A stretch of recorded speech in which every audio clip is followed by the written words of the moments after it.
Okay, time for a Haven update. It's been maybe a month or so since I looked at this last time, so enough time's gone by to take a look at it again. We're looking at some technicals here. I'm not going to talk about the fundamentals since I've already explained why I think it's a great coin, and that hasn't changed. If anything, it's just gotten better. The code has been audited, so that's great. And the fundamentals are just going to get better and better, I think.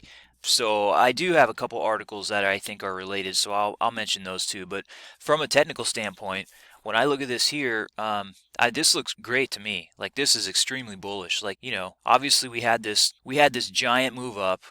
Oh, that's definitely not right. So a good 1,000% move up, and what I'm noticing here is we didn't just sell right off. I mean, depending on how you look at it, it can be deceiving. Your perceptions can get tricked depending on how you have your chart set up. If you look like this, it looks kind of worse than what it really is. It's like it looks like you've sold off dramatically, but we really didn't. We went down and up and then down some more, then back up. I mean, I'm seeing a lot of bullishness in this price action right here. In other words, every time the price goes down, it's met with a bunch of people who want to buy it. So this isn't your classical pump and dump. This is extremely bullish. In fact, if we add in some Fibonacci's, we can see we basically have hit the 61.8% retracement level, which is great. I mean, that's a nice healthy retracement. It's a great opportunity to pick up some cheap.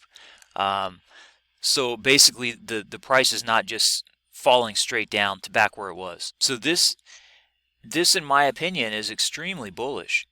It's just a simple consolidation period. I have a moving average sometimes we'll look at here. I have a 100-day set up here, and price is just riding this 100-day moving average. Will it stay up there? I mean, who knows? But right now it's holding it, so that looks good. We've also got this support line that we had right here that turned into resistance. Right, so we had this little area right here. I'll go ahead and I'll change this. And then it's now turned into resistance. So now we're down here in this little area right here. And sometimes in this type of scenario, we'll get a breakout to the upside and we'll start doing this stuff again, but up here. I originally was thinking that we would get a move down from here. And if anything, I mean, maybe down to like $1 or so, but I would anticipate if it did something like that, it would just be like a spike. Like you'd see a candle with a real long wick down, because you'd get so much buying interest down here, it wouldn't stay there for very long. You wouldn't have, like if you didn't have your orders already set up and ready to go, you wouldn't have a chance to buy down there. But that would be something that I might expect before we really start moving back up. But maybe we don't. I mean, it's kind of holding right here. We're also sitting in the middle of a channel. All right, there it is. I couldn't get those lined up right, but in this channel that we're working down, we did turn right here at the top, so that's not unexpected. I mean, if you were a trader, you'd be looking at this and you'd kind of expect it to react at this level right here. The other option is it just breaks out to the upside, which it may do eventually. Or it may, I mean, the price is definitely getting squeezed right now between this moving average and the top of this channel. So breakouts do one way or the other. It is possible, though, that we kind of meander sideways for a little bit more. There's not a ton of volume, and even if we do break out, honestly, I still would expect this to kind of go sideways for a while, maybe 2-3 months. I don't see any big reason for a huge breakout to the upside or to the downside. This day right here, just yesterday on the 25th, we had this big sell-off, and there's just a lot of volume right down here in this candle, but it just went down here. Like it didn't move hardly at all. There's just not a lot of sellers right now, and every time the price goes down, it's met with a lot of people who want to buy and accumulate in this area. And this is the key. This is what I would be doing if I really like this coin and I was focused on this coin more than, say, any other coins. I would be accumulating right now as much as I can. This is an incredible opportunity.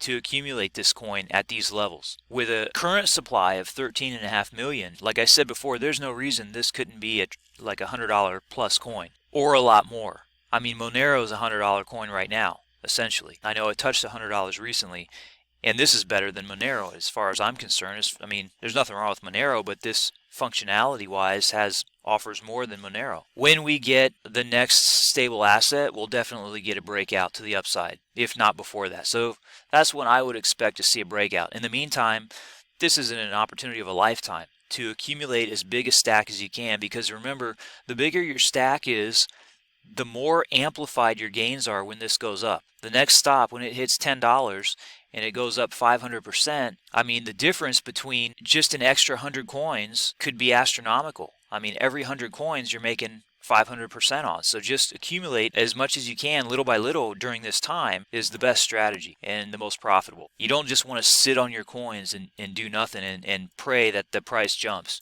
You want to pray that the price stays down, and you want to start accumulating as much as you can. So what else do we have here? Let me get rid of these things here. The pivot points, we are right below the daily pivot point. So we are just putting a lot of pressure on this pivot point, and this could flip, like I said, at any time. And once you get past the daily pivot point, whether it's up or down, you tend to stay going in that direction. So, I mean, we're right there. But like I said, I like this coin and I hold this coin, and I'm not rooting for this coin to break out anytime soon. I'm looking to accumulate as much as I can, because I'm looking at this longer term to be a triple-digit coin. I could see it at some point in the next bull market, this could touch 4 digits. I mean, you imagine when people come in, if somebody wants to use XUSD and they go in and they start trying to buy up XHV so that they can transfer some money over. I mean, all it takes is a handful of people wanting to move $1 million in there to protect some of their winnings from the other, bull market, and that's just going to make the price go crazy. I mean, the demand and the supply ratio they're going to be way out of sync, and then if everybody is trading, we know that trading is difficult in general, and most people don't have a very good track record. So if people are trying to trade this, most likely they're going to lose more trades than they win. And every time they do that, the supply actually goes down. I mean, it's a deflationary process. Once they burn that XHV to go into XUSD, and then they think they're going to trade and increase their stack, what if I'm a breakout trader and I sell because price gets up here to $10? And then I'm expecting it to retrace, but it doesn't. It keeps going. It pulls a chain link on you, and it heads up to 20. So I'm like, well, shit, now I got to get back in. So I get back in at 15. Well, I just lost however many Haven that was. I'm never going to get back. It's gone forever. If I get that back, if I try and buy it back, I'm going to have to buy it back at much higher prices, so you're going to have much deeper pockets, or you're going to have to trade your way to get it back. And anytime you have to trade to get gains, you have to get much higher percentage gains. In other words, it's easier to lose money than it is to gain money, percentage-wise. So I see this as being deflationary long term. I mean, we'll see how it works out, but I see this mostly as being a deflationary token. So the supply, I think, is just going to start to dwindle and have like a deflationary kind of effect to it. On top of that, I mean, one of the things that's interesting about this coin that I consider is that what happens when price goes up, like if we do have a major, let's say we have a big breakout and it just goes up 500% or 1,000%, and everybody, the price reaches a certain point, let's say it gets to $10 and then starts to hesitate and go back down a little bit. A lot of people, I mean, not everybody is trading this on an exchange. Remember, there's a lot of people that hold these coins in their wallet or their Haven vault. And so what will happen is, you'll have people trying to sell. So you'll have people selling at Bittrex and Trade Ogre and any other exchange that we end up on, and which that is, as well, could cause a breakout. If there's any exchange listings or any of these things could cause a breakout. Pending any of that type of news, I would expect this to go sideways for a few months, and I'm okay with that. But if people holding Haven in their wallet or their vault want to go offshore their money, now all of a sudden you've got people in the exchange on Bittrex or something selling their Haven, which is causing selling pressure and driving the price down. Meanwhile, you've got other people in their Haven vault offshoring their Haven to XUSD, and that's killing the supply. So now the supply is dropping. So what's that going to do to the price? I mean, it's kind of going to balance it out a little bit, I would think, right? So the selling pressure is not going to be nearly as much. So this will have some sort of auto-balancing effect. I would think. This is just my speculation, but I see this. That's one of the reasons I see this as such a huge potential in this coin as far as where the price should be. The reason is because it has such a low supply. So anything with such a low supply should not be priced at $1.50. It should be up in the $10, $20, $30, $50. If it's a really good coin, it should be over $100. And as we start moving into the next bull market, this bull market hasn't even started as of August 2020. I mean, this is like the pre-show celebrations, and we're seeing a few measly fireworks going off here and there. We haven't even really gotten started. When this bull market really starts gaining some traction over the next year and a half, I mean, the gains that we've seen over the last few months for some of these altcoins are just going to look puny compared to what's coming. So all that aside, there were a couple of articles that I thought were pretty interesting that I think relate to Haven that are worth mentioning. This one here, I'll list I'll put these links in the description. This one was Crypto News. It said, could stablecoins kill off Ripple? And it was talking basically about how stablecoins are gaining in popularity and in use as well. So in other words, they're not just being used by traders per se to protect their profits. They're also being used as a transfer of value. In other words, people are spending them like digital dollars. And that's essentially what Ripple's trying to do. So what they're saying is, hey, is Ripple in trouble? Because now we have all these different stable coins that essentially do the same thing and maybe do it better. And a lot of them are backed by bigger entities than Ripple that, like banks and whatnot. So the article's talking about how Ripple, could be, in trouble here or whatnot.